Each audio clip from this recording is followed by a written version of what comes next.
Maths unit online classes में आप सभी का स्वागत है। और आज 3D पार्ट 3 है और 3D पार्ट 3 में आप देखेंगे दो रेखाओं के मध्य कोण और 14 पॉइंट के कुछ क्वेश्चंस हैं उन्हें। तो देखें, सबसे पहले दो रेखाओं के मध्य कोण, दो रेखाओं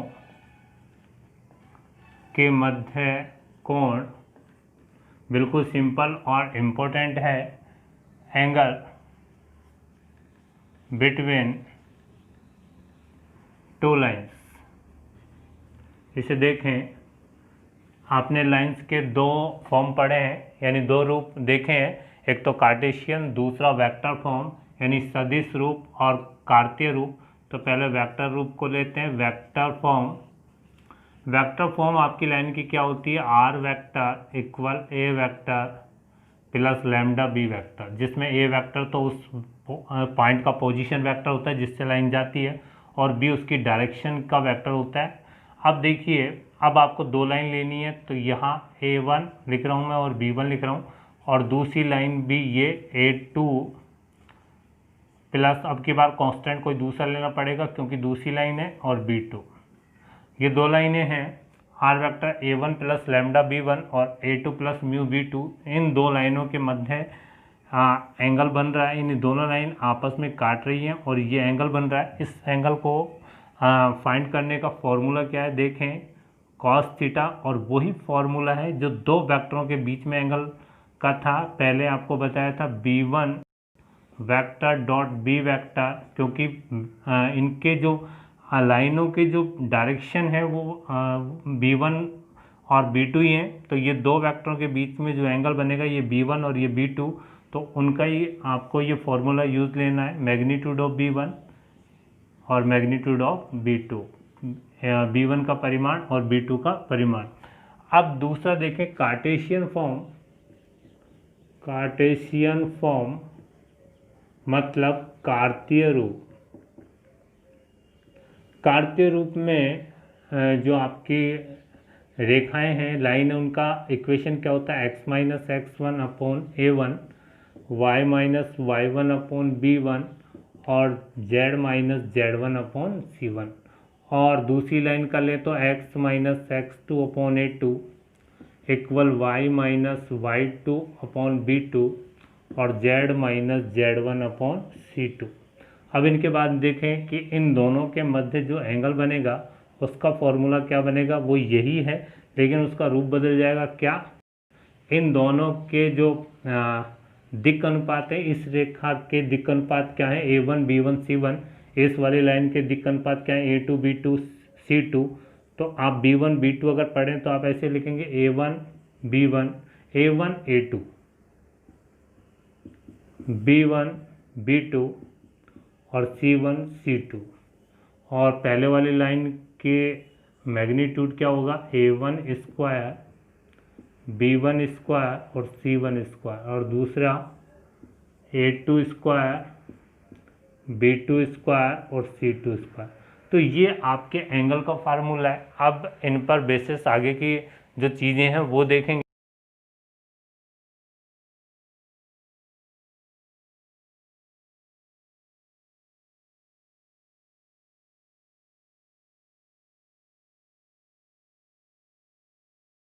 देखिए, आपके बुक का एग्जाम्पल 10 है, आपको दो लाइनें दी हुई है और उनके मध्य कोण ज्ञात करना है। Find angle between lines. आपको एक लाइंस का पेयर दिया हुआ है और उनके बीच में आपको एंगल फाइंड करना है। तो देखिए, आपको सबसे पहले ये देखें, ये किस फॉर्म की लाइंस हैं? ये कार्टेशियन फॉर्म है, लेकिन ये अलग तरह से लिखी हुई है। कार्टेशियन फॉर्म आप जानते हैं। कार्तीय रूप क्या होता है? कार्तीय रूप, कार्टेशियन फॉर्म क्या होता है? x minus x1 upon A, Y minus y1 upon B और z minus z1 upon C. लेकिन यहाँ देखें, x आगे आना चाहिए, y आगे आना चाहिए, z आगे आना चाहिए, लेकिन यहाँ 5 माइनस x है, तो आप इसको सही तरह लिखेंगे दोनों लाइनों को। x माइनस 5 अपॉन लिख सकते हैं आप -3। क्या किया? ऊपर से माइनस कॉमन लिया और उस माइनस को कहाँ भेज दिया? नीचे। हाँ सेकंड वाला ठीक है, y प्लस 3/-4, और लास्ट वाला भी ठीक है, z-7/0। इस लाइन, ये किस पॉइंट से पास हो रही है लाइन? 5, -3 और 7 से पास हो रही है, और डायरेक्शन कोसाइन, डायरेक्शन रेशो, दिक् अनुपात कितने इस लाइन के? दिक् अनुपात हैं आपके -3, -4 और 0। और दूसरी लाइन आपकी देखें, x -0/1 लिखा जा सकता है, y -1/-2 लिखा जा सकता है, z-6/2 लिखा जा सकता है। और इसके डायरेक्शन रेशियो मतलब दिक् अनुपात कितने? 1, -2 और 2। अब आप इनमें एंगल का फॉर्मूला लगा सकते हैं, cos थीटा क्या? A1 A2 B1 B2 C1 C2 root A1 square B1 square C1 square A2 square B2 square और C2 स्क्वायर। तो ये वैल्यूज़ यहाँ रखकर आप एंगल निकाल सकते हैं। cos थीटा इक्वल देखें, A1 -3 into 1 -4 into -2 0 into 2 root 9 16 0। दूसरा 1 4 4। देखते हैं रिजल्ट कितना आता है। मैं cos थीटा इक्वल देखें -3 और -4 इंटू -2 प्लस 8 0, और नीचे यहाँ देखें 9 और 16, यहाँ 5 आ गया, और मल्टीपल में 4 4 8 और 1 यानी 9 3। देखिए 8 -3 5 आएगा, 5 से 5 कैंसिल हुआ। cos थीटा इक्वल देखें 1/ यहाँ 3 आता है, और आपको थीटा की वैल्यू निकालनी थी, तो क्या आंसर आएगा? cos inverse 1/3। तो इस तरह से आपने ये कार्टेशियन फॉर्म की जो लाइंस थी उनके बीच का एंगल निकाला। आप 14.2 के कुछ क्वेश्चंस थे उनको भी देखें, और फिर आगे के एग्जाम्पल भी देखें।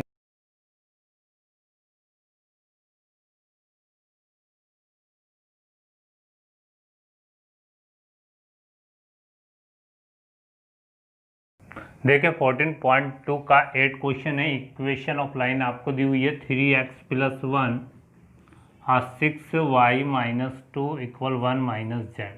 आपको कार्टेशियन फॉर्म यानी आपको कार्तीय रूप दिया हुआ है, और आपको वो पॉइंट ज्ञात करना जिससे रेखा गुजर रही है। Find point where it's passes, direction ratio find करना है, और वेक्टर फॉर्म ज्ञात करनी है। तो सबसे पहले इसको कार्टेशियन फॉर्म में बदलें। सही तरह कार्टेशियन फॉर्म क्या होता है? x - x1/a, y - y1/b और z - z1/c।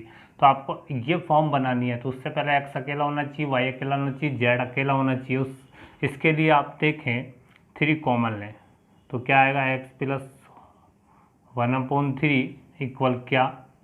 6 कॉमन लें, y - 2 में 6 से डिवाइड करेंगे, तो जब 2 में 6 का डिवाइड होगा तो 1/3 ही आएगा। और यहाँ से आप z कॉमन लेंगे, या फिर आप माइनस कॉमन लें तो z आगे आ जाएगा, z - 1। अब देखें आप कोई ऐसी संख्या, ऐसी डिजिट का भाग लगाएं जिससे 3 6 और ये माइनस हट जाए। तो यहाँ 6 से डिवाइडेशन कर रहे हैं, तो क्या आएगा? x + 1/3 अपॉन, देखिए यहाँ आप 6 से डिवाइड कर रहे हैं तो 3 6 कटेगा, यहाँ 2 आएगा। यहाँ y - 1/3 आप 6 से डिवाइडेशन किया था तो 1 आएगा, और यहाँ z - 1/6। तो ये कार्टेशियन फॉर्म का प्योर रूप बन गया। अब इसके बाद देखिए पॉइंट जिससे लाइन पास हो रही है, बिंदु, किस पॉइंट जो आपको दिखाई दे रहा है वो कौन सा पॉइंट है? वो है 1/3 माइनस 1/3 और 1। ये आपका बिंदु है जिससे लाइन पास हो रही है। डायरेक्शन रेशियो क्या दिखाई दे? डायरेक्शन रेशियो यानी दिक् अनुपात दिक् अनुपात आपको क्या दिखाई दे रहे हैं, 2, 1 और 6। 2, 1 और -6 होंगे, 2, 1 और -6, क्योंकि आपने 6 से डिवाइडेशन किया और इस माइनस को नीचे लेके आए तो 2, 1 और -6। इसके बाद आपको वेक्टर फॉर्म ज्ञात करना है। तो वेक्टर फॉर्म क्या होता है, R vector equal A plus lambda B. A यानी point -1/3 I cap, 1/3 J cap और K cap plus lambda 2i J cap -6 K cap. तो इस तरह से आपका 8 क्वेश्चन हुआ। 9th और 10th क्वेश्चन बिल्कुल ईजी है। आपको पॉइंट दिया हुआ है, डायरेक्शन कोसाइन डायरेक्शन रेशियो दिए हुए हैं, तो उनको लगा लेना। और आप देखें बिल्कुल ये भी क्वेश्चन उन्हीं पर बेस है। पॉइंट आपको दिया हुआ है, इस पॉइंट से जाने वाली लाइन फाइंड करनी है आपको, 2, -2, 4 और -5। इस पॉइंट से जाने वाली लाइन फाइंड करनी है।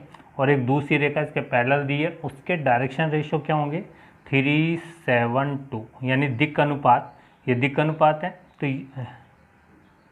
तो इस लाइन के दिक् अनुपात भी यही रहेंगे, 3, 7, 2। डायरेक्शन रेशियो ऑफ लाइन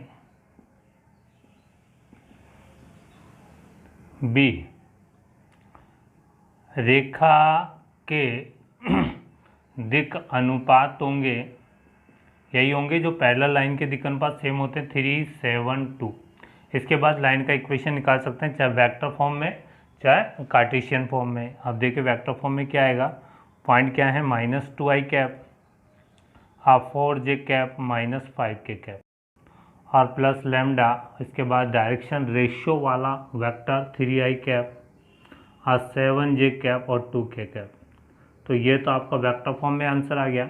अगर कार्टेशियन फॉर्म में आंसर बनाते हैं तो x + 2/3 इक्वल y -4/7 और z + 5/2। तो ये कार्टेशियन फॉर्म का आंसर है, ये वेक्टर फॉर्म का है।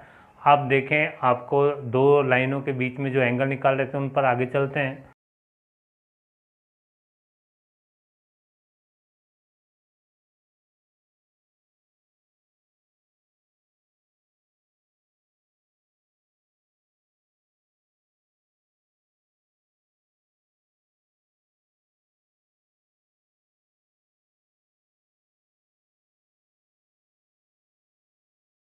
देखिए रेखाओं के मध्य कोण, नेक्स्ट एग्जाम्पल 11। अब की बार आपको वेक्टर फॉर्म में दिया हुआ है, दो लाइनें दी हुई हैं आपको। पहली ये वाली लाइन और दूसरी ये, और इनके बीच में एंगल फाइंड करना है।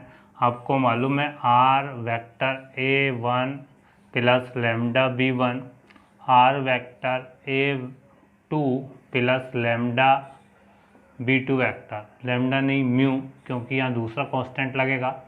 अब इनके बीच में यदि आपको एंगल फाइंड करना है तो एंगल का फॉर्मूला आपको याद होना चाहिए। क्या, इन A1 और A2 से कोई मतलब नहीं है आपको, किससे मतलब है, डायरेक्शन रेशो वाले वेक्टर से जो B1 और B2 है, इनके बीच में जो एंगल निकालना है वही लाइनों के बीच में होगा, B1 डॉट B2 और मैग्नीट्यूड ऑफ B1 और मैग्नीट्यूड ऑफ B2।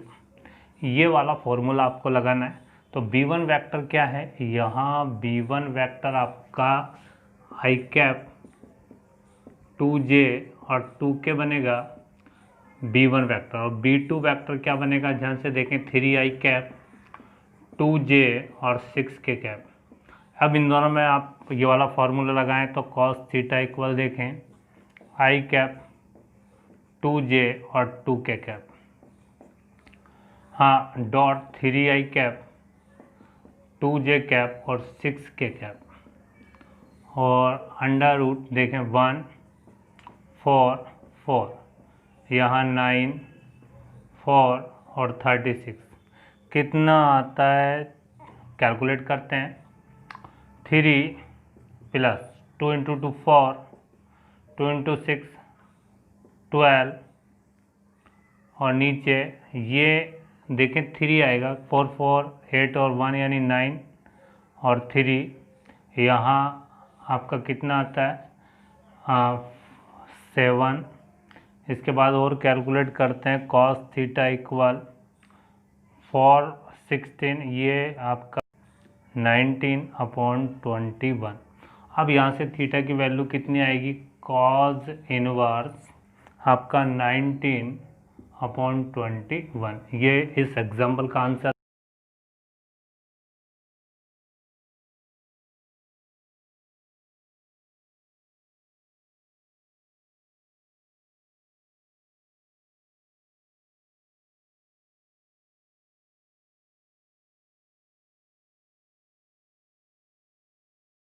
देखें 14.2 का question number 13, find equation of passes through origin and 5 - 2 3। आपको 2 पॉइंट दिए हुए हैं, एक तो ओरिजिन दिया हुआ है 0 0 0 और दूसरा पॉइंट आपको 5 - 2 3 से पास होने वाली इस लाइन का इक्वेशन लेके आना है। तो अब आपको मालूम है, अगर आपको किसी लाइन पर 2 पॉइंट मिल जाए तो एक पॉइंट में से दूसरा पॉइंट आप सब्ट्रैक्ट करके घटा करके डायरेक्शन रेशियो ला सकते हैं। Direction ratio of line B, रेखा के दिक् अनुपात क्या होंगे, दिक् अनुपात आप 5 - 0 - 2 - 0 3 - 0 मतलब यही आते हैं, 5 - 2 और 3, यही दिक् अनुपात है। पॉइंट आपको कोई भी एक पॉइंट ले लें, 0 0 ले लें आप। अब आप लाइन का इक्वेशन निकाल सकते हैं, R vector equal 0 i cap 0 j cap 0 k cap और प्लस लैम्डा 5 i कैप, क्योंकि डायरेक्शन रेशियो का वेक्टर आपको बनाना है, -2j और 3k कैप। तो आपका राइट आंसर कितना आएगा, R vector equal lambda 5 i cap 2j और 3k कैप। और वेक्टर फॉर्म में अगर बनाना चाहें, x माइनस, वेक्टर फॉर्म नहीं, कार्टेशियन फॉर्म यानी कार्तीय रूप, x - 0/5 y - 0/-2 और z - 0/3। तो ये आपका x/5 y - 2 और z/3 ये आंसर होगा। ऐसे ही आप इस क्वेश्चन को करें, एक में से एक पॉइंट घटा लें और डायरेक्शन रेशियो निकाल लेना, 3 - 2 6 और ये वाला पॉइंट 3 2 - 5। एक पॉइंट में से दूसरा पॉइंट घटाकर डायरेक्शन रेशियो इस तरह निकाल कर आप ये इक्वेशन निकालें।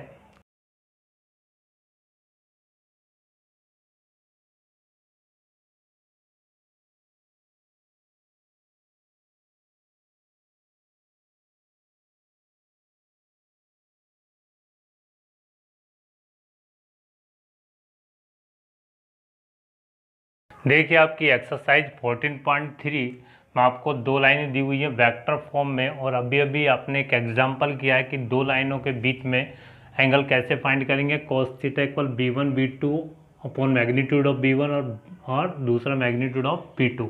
इन दोनों में ये वाला फार्मूला लगाकर थीटा की वैल्यू कॉस को घुमाकर ले आएंगे। तो इस तरह ये क्वेश्चन करना है। अभी अभी बिल्कुल एक एग्जांपल किया है, और आपको ये वाला भी एग्जांपल अभी आपने किया है।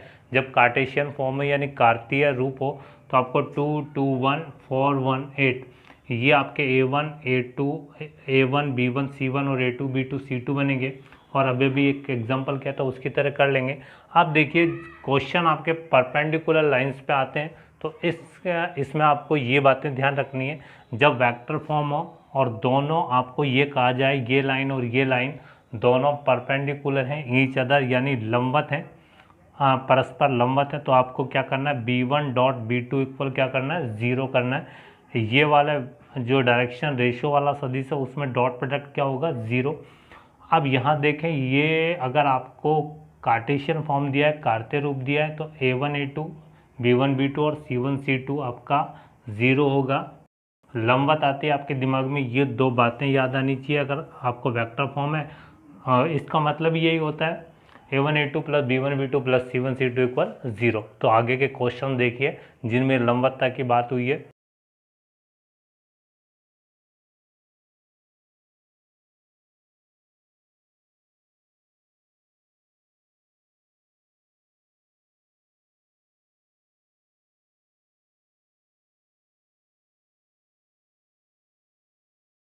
नेक्स्ट क्वेश्चन देखिए आपकी बुक का question number 3, show that the line passes through is perpendicular to the line passes through 032 और 356। मतलब क्या, ये दिखाना है आपको कि इन दो बिंदुओं से गुजरने वाली, ये दो बिंदु दिए हुए हैं आपको, इससे जाने वाली रेखा किसके लंबवत है, जो इन दो बिंदुओं से जा रही है। मतलब क्या, आपको क्या प्रूव करना है, आपको ये प्रूव करना है, आपको देखिए 0 1 -1 और 2, और दूसरा है 3 4 -2। इससे जाने वाली लाइन इन दो से जाने वाली लाइन से के परपेंडिकुलर है, 90 डिग्री एंगल पर है। तो इन पॉइंटों का मैं अगर नाम देते हैं, ए पॉइंट 1 -1 और 2 और B point 3 4 -2। Direction ratio of line A B रेखा के दिक् अनुपात क्या होंगे, डायरेक्शन रेशो क्या होगी, आप 3 में से 1, एक पॉइंट में से दूसरा पॉइंट जब घटा देंगे तो इसकी डायरेक्शन रेशो आ जाएगी 4 + 1 और -2 क्या आएगा 2 5 और -4। इस लाइन के डायरेक्शन रेशो आ गए। अगर दूसरा पॉइंट माने सी 0 3 2 और डी 3, डी यहाँ लिखता हूँ मैं, D 3 5 6। Direction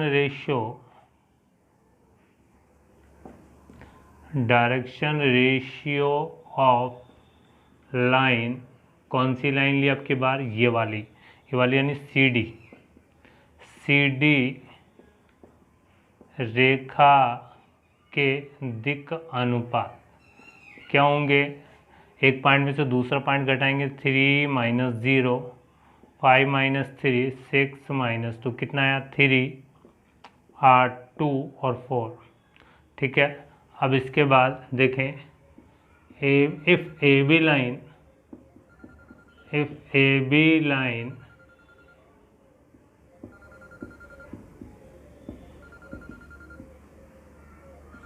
are perpendicular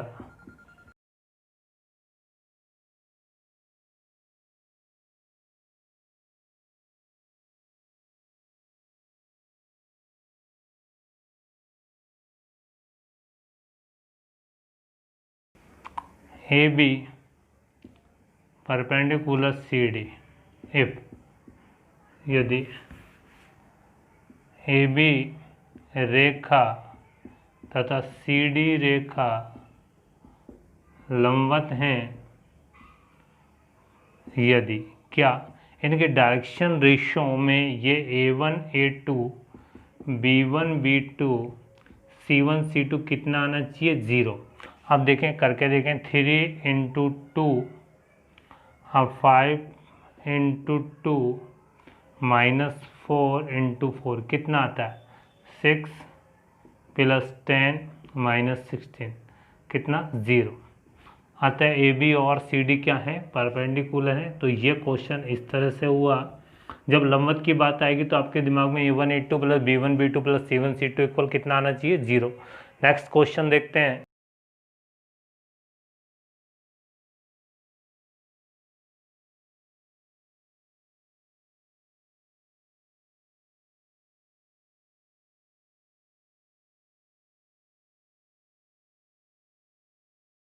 fourteen point 3 का नेक्स्ट इम्पोर्टेंट क्वेश्चन देखें।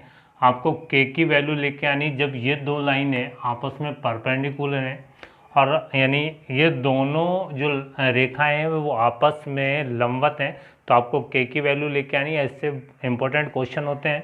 अब ध्यान दें, डायरेक्शन, ये फर्स्ट लाइन, इसको आप फर्स्ट लाइन लिख लें x - 1 = y - 2 2k और z - 3 और 2। देखें ये लाइन आपकी जो कार्टेशियन फॉर्म की प्योर रूप में है, प्योर फॉर्म में है, यानी बिल्कुल प्योर फॉर्म में है। डायरेक्शन रेशियो क्या होंगे इसके, डायरेक्शन रेशियो मतलब क्या, दिक् अनुपात। इसके दिक् अनुपात क्या है, इसके दिक् अनुपात आपके -3 R2K और 2 है।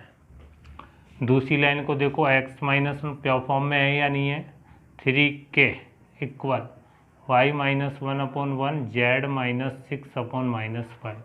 इसके डायरेक्शन रेशियो दिक् अनुपात कितने हैं उनको लिख लें, 3K 1 और -1। देखें, lines are perpendicular, lines are perpendicular, रेखाएं लंबवत हैं। तब देखिए, अभी आपने लंबवत वाली कंडीशन पढ़ी है, A1 A2 plus B1 B2 और C1 C2 0 होता है कब, जब रेखाएं आपस में क्या होती हैं, लंबवत। तो ये वाली A1 B1 C1 और A2 B2 C2 की वैल्यू यहाँ रखकर K की वैल्यू आराम से आएगी, -3 × 3K plus 2K × 1 plus 2 × -5 = 0, 9K और 2K -10, -9K और 2K -7K हो जाता है और 10 वहाँ रखते हैं तो K की वैल्यू आई है -10/7। इस तरह से आपको क्वेश्चन करने, जब आपसे K या P या किसी कांस्टेंट की वैल्यू पूछता है और कहता है कि वो दो लाइन परपेंडिकुलर लंबवत है, तो इस तरह से आपको क्वेश्चन करना है। नेक्स्ट क्वेश्चन देखें।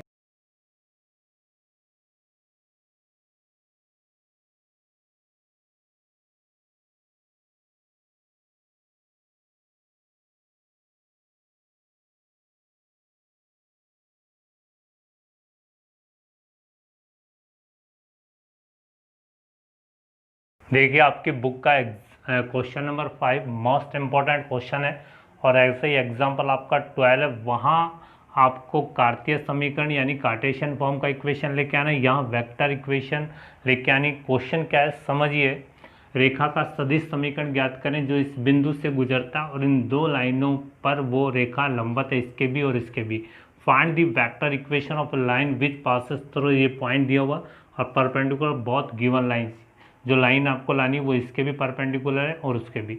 देखिए, लाइन का इक्वेशन को लाने के लिए दो चीज़ों की नीड होती है, एक तो पॉइंट की जो आपको दिया हुआ है, पॉइंट आपको दिया हुआ है कितना, 1 2 -4, और एक डायरेक्शन रेशियो जो उसकी डायरेक्शन है उसका आपको रेशियो चाहिए, जो वेक्टर है वो चाहिए। तो डायरेक्शन रेशियो नहीं है आपके पास, let direction ratio, direction ratio अपन मान लेते हैं ए बी और सी, ये डायरेक्शन रेशियो है। तो आपका इक्वेशन बन सकता है, बस आपको ए बी सी पॉइंट करना है। अब देखिए, लाइन ये आपके माना दिक् अनुपात लिख लेना, माना दिक् अनुपात, लाइन इस परपेंडिकुलर, लाइन फर्स्ट यानी पहला वाला इक्वेशन उतार लें, इसके ये दिक् परपेंडिकुलर है 3y + 19/-16 z-10। ये क्वेश्चन कई बार आ चुका है पेपर में आपके बोर्ड एग्जाम में। तो ये लाइन जो आपको फाइंड करनी है और ये लाइन आपस में परपेंडिकुलर हैं, तब आप क्या लिख सकते हैं, A1 क्या लिखते हैं, A1 A2 B1 B2 C1 C2 = 0 होता है, यानी डायरेक्शन रेशियो का मल्टीपल कितना होता है, 0। तो इसके डायरेक्शन रेशियो ये, इसके डायरेक्शन रेशियो ये, तो क्या इक्वेशन बनेगी आपकी, 3A - 16B और +7C = 0। ये आप इक्वेशन फर्स्ट मान लें। ऐसे ही लाइन ये लिख देना, रेखा फर्स्ट के लंबवत है, यहाँ मैं लिख लेता हूँ, रेखा फर्स्ट के लंबवत है। ऐसी आपको लिखना है, रेखा सेकंड के लंबवत लाइन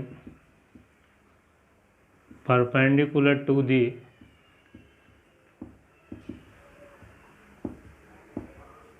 लाइन सेकेंड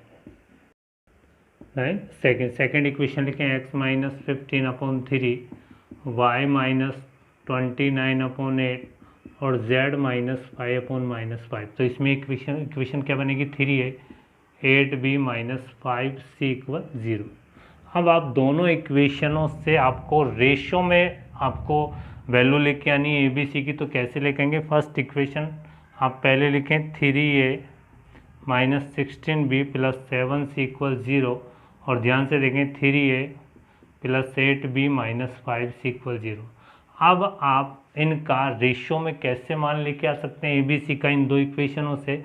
तो देखें आपको बिल्कुल एक्यूरेट वैल्यू नहीं लेके आनी है ABC की, आपको रेशियो में वैल्यू कैसे आएगी ध्यान दें। A B और C, ध्यान देना कैसे वैल्यू लेके आ रहे हैं। एक वज्र गुणन क्रॉस मल्टीप्लाई मेथड होता है। जब आपको ए की वैल्यू निकालनी है तो आप ए को छुपा लें और इन में देखें इनके कॉफिशिएंटों, पहले ये इनके कॉफिशिएंट बी ये वाले और ये वाले घटाने 16 minus 16 into minus 5 80 minus 8 into 7 56 ये घटाने। बी वाले में उल्टा करना है, पहले इनका 21 और प्लस 15। इसके बाद सी वाले में सीधे वाला, बी वाले में उल्टा करना है ओनली बीच वाले में, बाकी सी वाले में देखें 8 3 24 और प्लस 48। अब देखिए ABC की वैल्यू यहाँ अनुपात में आएगी। आगे करेंगे तो इसको आगे देखें। देखिए फिर समझ लें, दोनों इक्वेशनों को लिखा, पहले ए वाले को छुपाया और इनके कॉफिशिएंट आगे वाले कॉफिशिएंट में से ये पीछे वाले कॉफिशिएंटों को आपको माइनस करना है। माइनस 16 माइनस 5 80 और 8 इंटू 7 माइनस 56। बी वाले में बीच वाले में उल्टा चलना है, यहाँ 7 इंटू 3 21 और माइनस 5 इंटू प्लस 15 हो गया, माइनस करोगे तो इस तरह से वैल्यू लेके आए। तो ए अपॉन कितना आया 24 आता है और बी अपॉन कितना आता है आपको, यहाँ आता है आपको 36 और सी अपॉन यहाँ आता है आपको 72। अब देखिए आप इनको 24 से मल्टीपल कर दें तो आपका 1 कितना 12 से मल्टीपल करें तो ये 2 3 और ये, तो आपका ए की वैल्यू रेशियो में क्या है 2 3 6। तो आपको इक्वेशन वेक्टर फॉर्म में लाना था। तो आर वेक्टर इक्वल पॉइंट आपको दिया हुआ है ये आई कैप 2j और minus 4k cap plus lambda. आप इन ये दिक् अनुपातों की वैल्यू रखें यहाँ 2i 3j 6k कैप, ये आपका आंसर बनेगा।